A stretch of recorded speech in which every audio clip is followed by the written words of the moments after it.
I've been playing Minecraft Bedrock Edition for 8 years now, and yet I still discover a new feature in the game every day. As scuffed as the game is sometimes, you gotta admit that there are some pretty cool things on Bedrock Edition that just make it feel special. So today, I'm gonna share 100 Minecraft Bedrock features you didn't know about.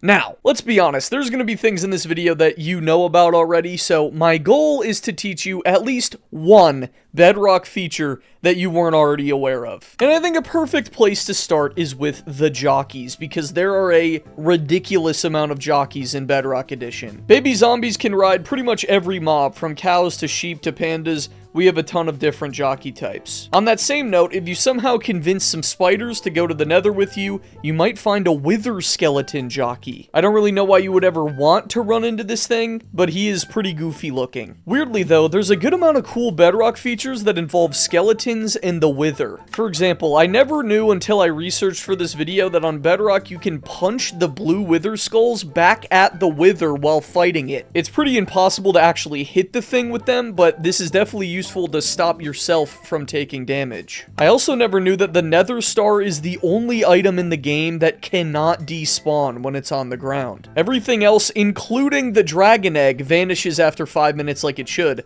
but not the nether star. But back to skeletons though, did you know that they can actually melee you on this game? On Java, if you're underwater, the skeleton tries to shoot you like an idiot, but the Bedrock Chad skeletons know that doesn't work, so instead they run up to you and smack you. On top of that, if a skeleton finds a weapon on the ground, it can sometimes pick it up and use that instead. This most commonly happens in the fortress when skeletons pick up stone swords on the ground and start chasing me. There's a ton more interesting Bedrock features though, like being able to dye shulkers while they're still alive. I legitimately cannot think of any use or any reason this exists in the game, but it's cool, I guess, you know, even though it feels like a rights violation, it's cool. You can also sprint jump with Frostwalker, which to be fair, you might be able to do on Java, I truly don't know, but as someone who came from the Legacy Edition, when I learned you could do this, I was shocked. One of my favorite Bedrock features to abuse though is down bridging, which almost all of you are probably familiar with,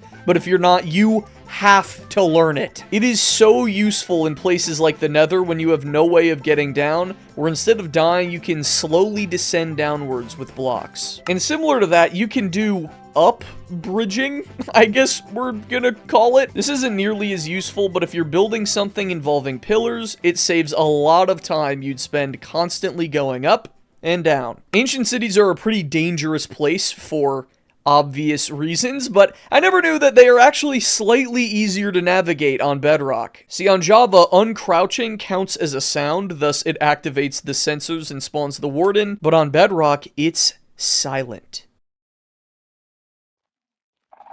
And while you're down there, you might see some candles lying around the place, and for some reason on Bedrock, you can use fire aspect to light those candles. This also works with a lot of other stuff, which I think is very creative of them to add to the game. One of the best Bedrock exclusive features of all time, though, is bone mealing sugarcane. To me, this gives you almost zero reason to make a sugarcane farm, since if you just get literally a stack of bones, you will pretty much be set for life. If a llama's trying to spit at you, I never knew until a couple months ago that this whole time, I could have just hit the spit back at it. Armor stands also have a fun hidden feature where you can make them dance. If you shift and right click or use redstone, you can change the pose an armor stand makes and make them look like they're dancing against their will. But did you know that Bedrock players actually get an extra block of reach when placing and breaking blocks? I'm pretty sure this comes from the base game being played on mobile, and they just never changed that to give the mobile players an advantage. But it's been around so long that I think it should just stay part of the game. It's pretty nice. And while we're on the topic of not changing things, I also think Bedrock should never add entity cramming. It's nice not having to worry about all of my chickens randomly dying or them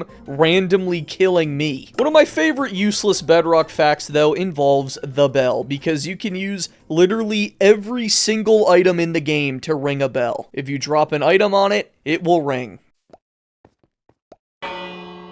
Water breathing is a lot more important on Bedrock Edition because it basically acts as an anti-suffocation potion. If you drink water breathing, it makes you immune to not just drowning, but suffocation as a whole, which in my opinion is another pretty cool random change they decided to make. Trial chambers are also a lot more useful on Bedrock since the mobs that spawn there are able to drop their loot. I guess on Java this isn't a thing, but over here you can get like full prot 4 diamond armor pretty easily if you just have an ominous potion. And if you really wanted to, you could use this next one in combination with number 20. Because if you find a zombie that's wearing some gear and then lure it to some water and turn it into a drowned, when it switches, it has a 100% chance to drop its gear at full durability. This is a ridiculously broken bug that I've never got the chance to use, but I just know if you somehow find a full diamond armor zombie, this is the way to go. You gotta do this. But alright, with that, we're done with the first little section of the video, and now we're gonna move to the next one,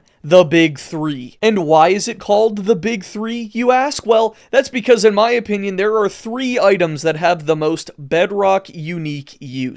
That being the cauldron, the piston, and the trident. And let's start with cauldrons, because they are probably the one you already know the most about. The main new use cauldrons have is the ability to pour potions in them. And this lets you do a few things, but the main reason is to make tipped arrows. One full cauldron can make a stack of tipped arrows, which is insanely cheap of a recipe when you consider what Java has to go through. A pretty cool feature not a lot of people know about with the cauldron though is this. Alright, so I didn't really know how to explain this well, so I'm doing it in like a little post-commentary thing. But essentially, I have a splash potion, and you can put splash potions in these cauldrons anyway, and I get a bottle back. But what I think is cool is that if I pick this up, it's a splash potion again. It remembers. How does it do that? And while we're on the topic of splash potions, there's this really useful bug in the game where when you're healing a zombie villager, if you give it the gapple and the weakness pot, then just relog,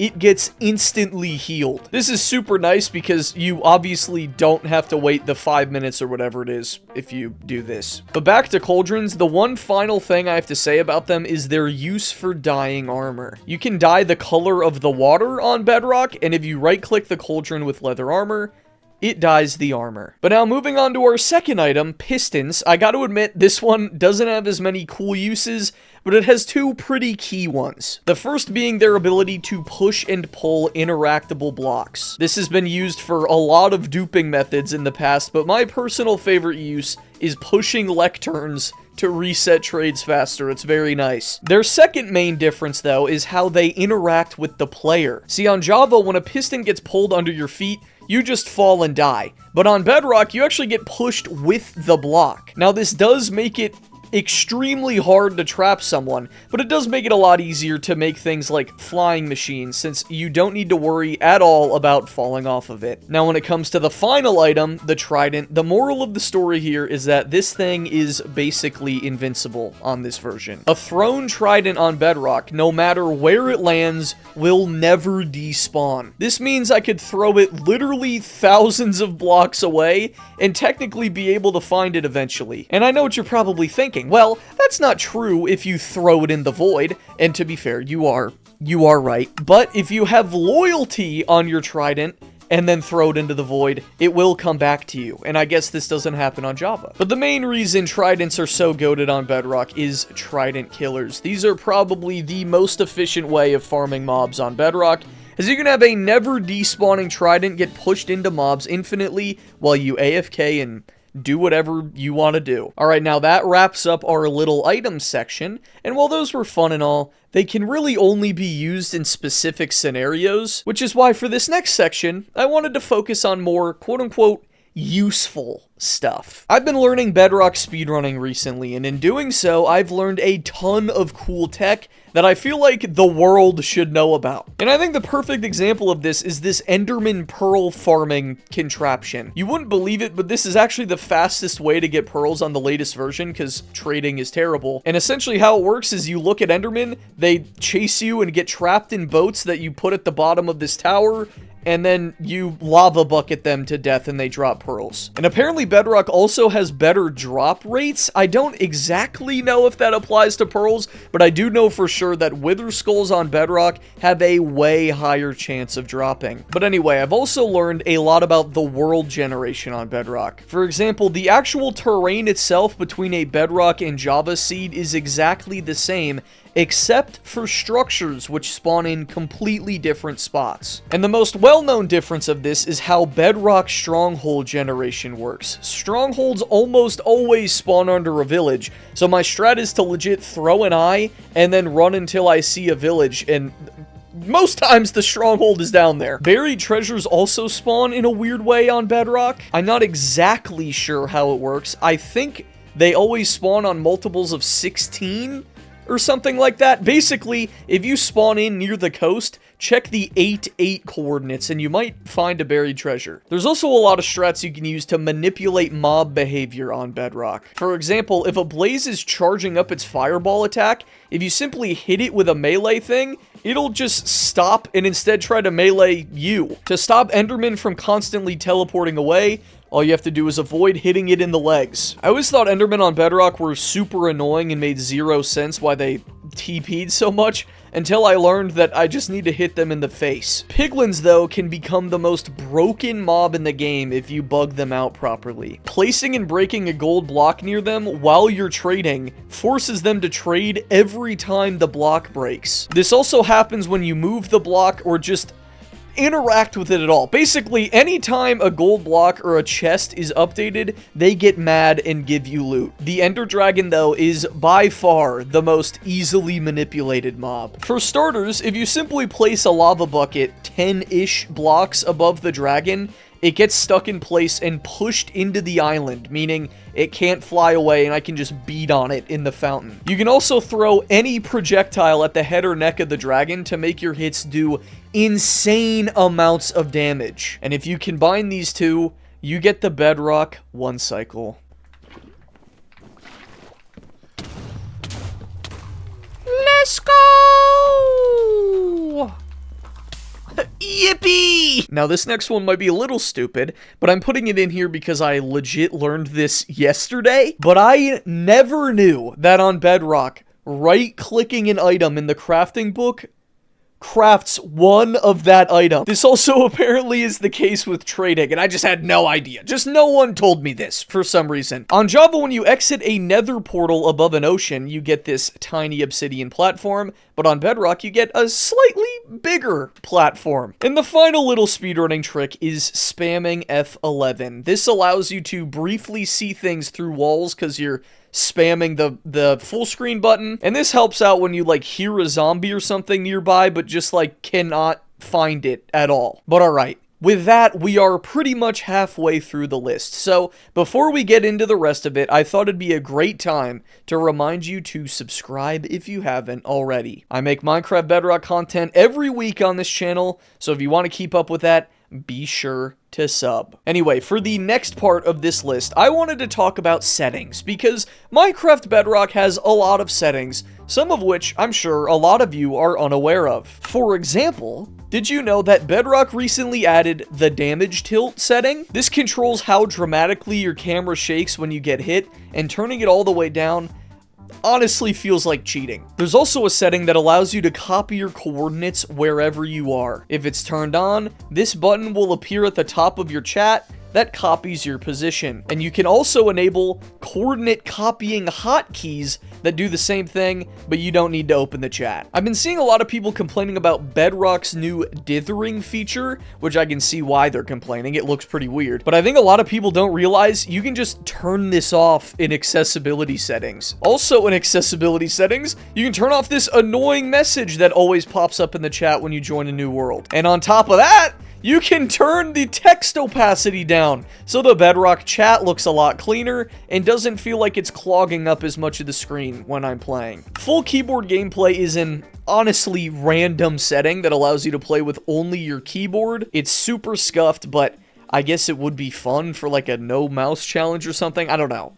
Is there a use for this? Can anyone tell me a use for full keyboard gameplay? I literally have no idea. But another cool thing about Bedrock settings is that servers can have their own tab in your settings menu. It's a little confusing, to be honest. Like, I think I would prefer the server having its own UI for settings, but I still think it's a cool idea. When Bedrock updated their UI, I genuinely thought they removed the player permissions menu, but turns out they just moved it to be this tiny button in the top right corner that I did not know about. Bedrock also recently added one of their coolest features in a while with command macros. Basically, you can set up a hotkey to run a command for you every time you hit it, and it is extremely useful. And while it's not in the game yet, Bedrock is also adding subtitles to the game soon, hopefully in the next update or something. But this will also make it very easy to locate things nearby, quite like the F11 spam, but it hurts your eyes less. But by far, the Bedrock setting that you need to know about is sim distance. We all know that Bedrock spawns way too many mobs, but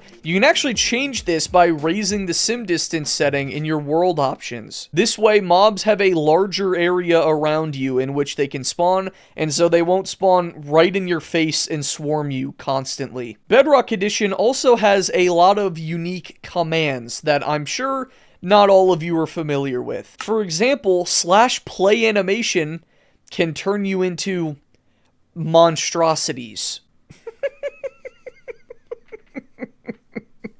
Oh my god, what have I become? There's also /aim assist, which essentially turns you into a mobile player. I can look straight into the sky, and yet I'm placing blocks and breaking things all around me. The HUD command allows you to turn off specific aspects of your HUD. I've seen this one used a lot on servers, but I always assumed it was a texture pack, but turns out it was a command this whole time. And the final, most useful command I'm going to talk about is /camera. This is the closest thing that I have a feeling we're going to get to replay mod, as it allows you to position your camera wherever you want as you and the world around you continues to move. But anyway, before we move on, I want to touch on a final aspect of Bedrock settings that I think gets overlooked.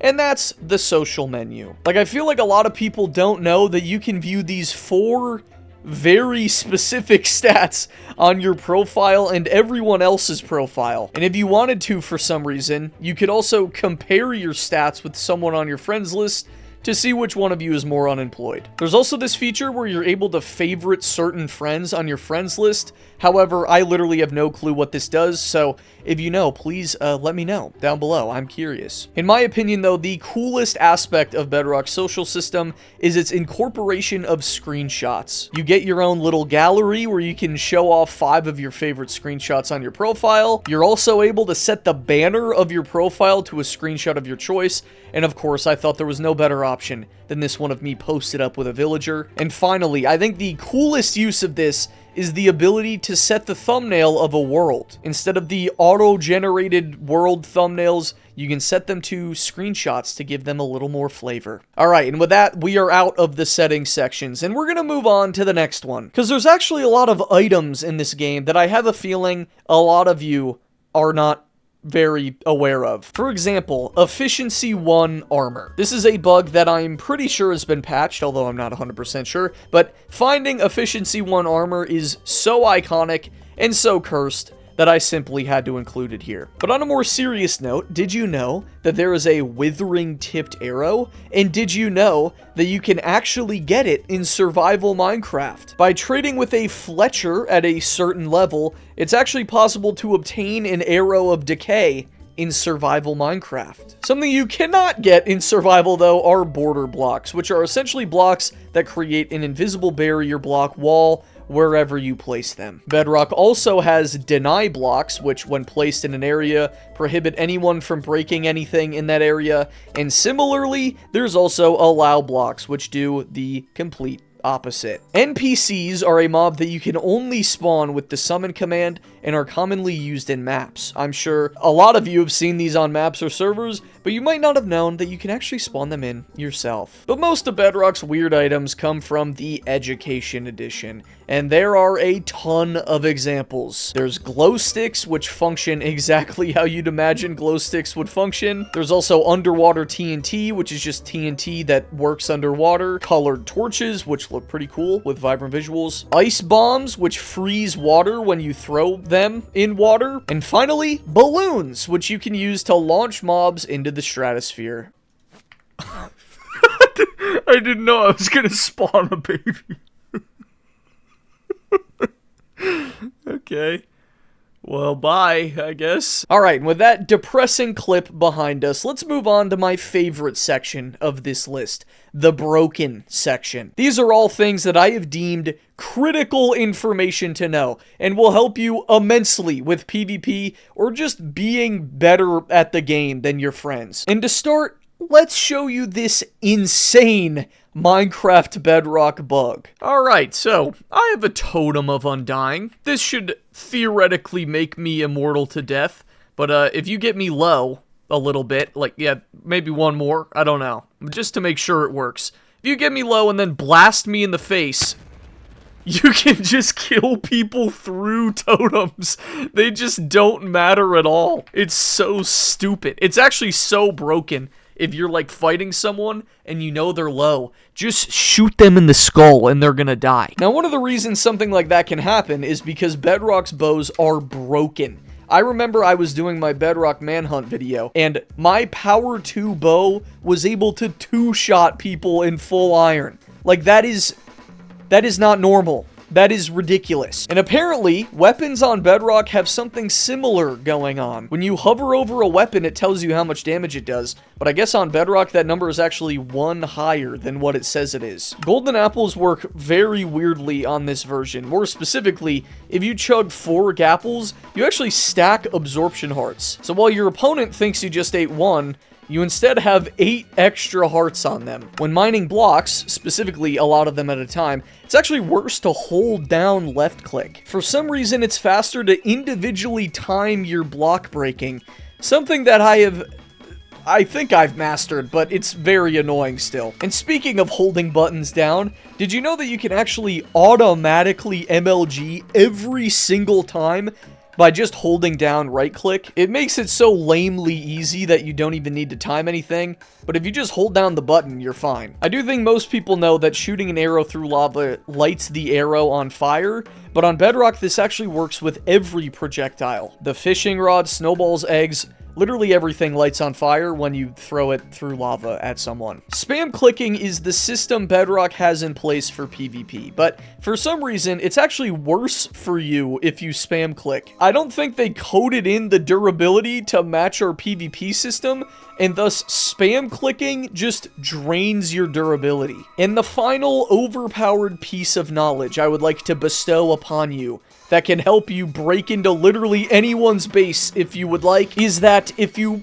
partially place a boat inside of a wall, you can just fully phase through the wall. And it doesn't matter what the wall is made out of, by the way. Like, here I just phased through straight bedrock. It's actually insanely useful. Alright, but now we are at the home stretch, the final 12 or so Bedrock features. And for these final few, I just compiled some features that I genuinely cannot find a use for, like the Marketplace Pass, which is essentially a monthly subscription that gives you access to a bunch of Marketplace content for free. And after having it for almost a year, I gotta be honest, it is pretty useless. One of the 5 items you can hold in your offhand is a Nautilus shell, and I have a suspicion that the only reason this is the case is because they needed drowns to also hold a shell in their offhand. Glow squids, for some reason, can spawn in the end. You would need to make a pool of water for them to, but if you do, they can actually naturally spawn in here, which feels wrong. Apparently, and I don't know 100% for sure if this is true, so let me know, but apparently chicken jockeys can't spawn naturally, technically, as they instead spawn by having a baby zombie near a chicken when it spawns. I don't really know how it works. Someone let me know, but apparently that's true. Bedrock also has these weird chat emoji things. I don't really know why or exactly what some of them are, but they exist, so that's cool. If you have a parrot on your shoulder and you try to enter a nether portal, you will realize that you actually can't enter the nether portal. This is a funny looking bug. but at the same time, it is very useless. While you're fighting a raid on Bedrock Edition, pillagers can sometimes be seen doing this goofy-looking celebration animation. I've seen this a couple times, like, while I've been playing, and I unironically, like, thought they were just bugged. I didn't even realize this was intentional. On Java Edition, I guess you aren't able to use an elytra and have levitation at the same time, but over here, you can do that if you want to. I guess you technically can infinitely fly with this, but it's pretty slow and pretty hard to get levitation in survival, so it feels pretty useless. Like, just use a normal elytra, it's faster. When you switch to third person on Bedrock, I guess your camera angle changes. And that sounds stupid if you don't hear me out, because what I mean is that in first person, I can place this block fine, but then once I switch to third person, without moving my camera at all of a sudden I can no longer place the block there. It's very annoying. I don't know. It's just something I want to complain about, to be honest. When it snows on Bedrock, the leaves get retextured to this snowy variant. I think most people know that, but I never knew until recently that a few leaf types like cherry and pale oak do not have a snowy version. The bonus chest on Bedrock is also barely better than Java's bonus chest. We get some extra variety and some saplings and some seeds. Well, they pretty much just get wooden tools. And alright, we have made it to number 100, and I made sure to save an extra goofy one for last, because for some weird reason, you can still, after a very long time, eat apples at full hunger on Bedrock. Who knows why you would ever want to do this, but it does look a little cursed. It is kind of funny. And alright, there you have it. Those were 100 Bedrock features you probably didn't know about before watching this video. And as always, let me know in the comments if I got anything wrong or left anything out. But other than that, thank you for watching, and consider clicking the video on screen right now if you want to watch my 100 Bedrock bugs video.